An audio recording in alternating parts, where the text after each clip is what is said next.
You ever been there, staring at the ceiling, it's 3 a.m. and you can just feel that panic starting to bubble up? Yeah, we've all been there. But what if I told you the secret to finally falling asleep wasn't some new age trick, but a 2,000-year-old idea that flips everything we think we know about sleep completely on its head? Oh man, this is it, right? This is the feeling. You've done everything you're supposed to. No phone, the lights are dim, but your mind is just a full-blown boardroom meeting at top volume. You're rehashing conversations from yesterday, stressing about tomorrow's to-do list. It's just this familiar and honestly infuriating chaos. And that's when the battle starts. You start fighting it. You start telling yourself, just go to sleep. Come on, relax. Stop thinking so much.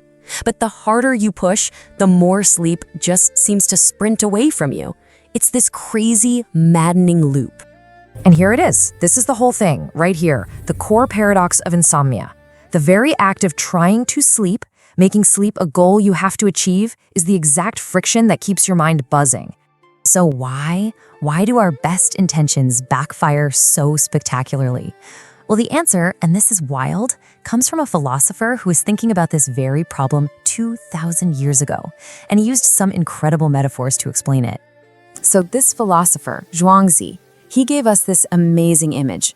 He said, think of your mind not as a machine you need to shut down, but as a mirror.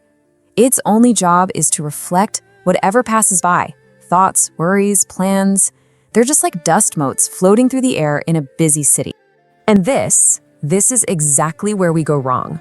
When we try to scrub all those thoughts off the mirror's surface, what happens? We just create more friction, more activity. It's like trying to smooth muddy water with your hands. You just make it murkier.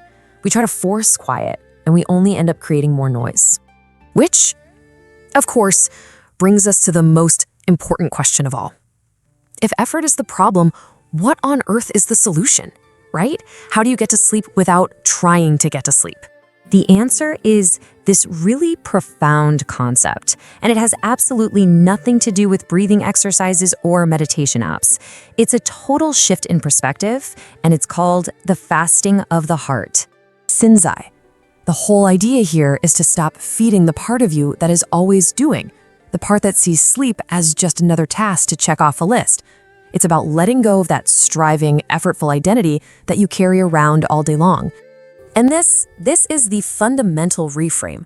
Your sleeplessness isn't really a sleep problem, it's an identity problem. You're lying in bed, but you're still trying to be the CEO, the parent, the student. Your identity, your role, it just can't let go. Okay, so how do you actually practice this? Think of your mind as a room, and all your thoughts, the worries, the plans, the memories, they're just the furniture inside that room. Now, the mistake we all make at 3 a.m. is we try to frantically clean the room or rearrange all the furniture. The art of Xin Zhai is so much simpler. You just stop bringing new furniture in. You just let the room be. And that's when it clicks. You realize you are not the furniture. You are not the worry about work or that embarrassing thing you said 3 years ago. You are the room itself, the quiet, unchanging space where all of that stuff just appears and then disappears. All right, so I know what you might be thinking. This is a 2,000-year-old idea. How on earth does this apply to our modern, hyper-connected, anxiety-fueled world? Because let's be real, our world today is fundamentally at odds with this philosophy. We're taught from day one to optimize, to control, to perform. And we've even managed to apply that to our sleep. I mean, think about it. We've turned sleep into a performance. We track it, we score it, we have apps to optimize it, we get a grade on our rest from our rings and our watches. We've literally made sleep another job we can fail at, which just adds this whole new layer of performance anxiety. You have to remember this. Sleep is not a performance, it's a disappearance. It's not something you do. It's the state you arrive at when you finally stop doing. It is a surrender. It's a letting go. So think of it this way. Your thoughts are just weather passing through. You don't need to stop the rain to be a house. You just have to remember you are the house, not the rain. The storm will always pass on its own. Your only job is to be the space.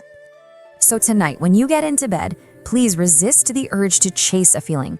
Don't try to find peace or get relaxed. Those are just more goals. That's more furniture you're dragging into the room. Your only job is to just stop. And instead, just leave yourself with this one question. This isn't about fighting your thoughts or trying to become someone else. It's about letting go of the identity you hold on to so tightly all day. Because if that person disappears for just a little while, who exactly is there to have insomnia?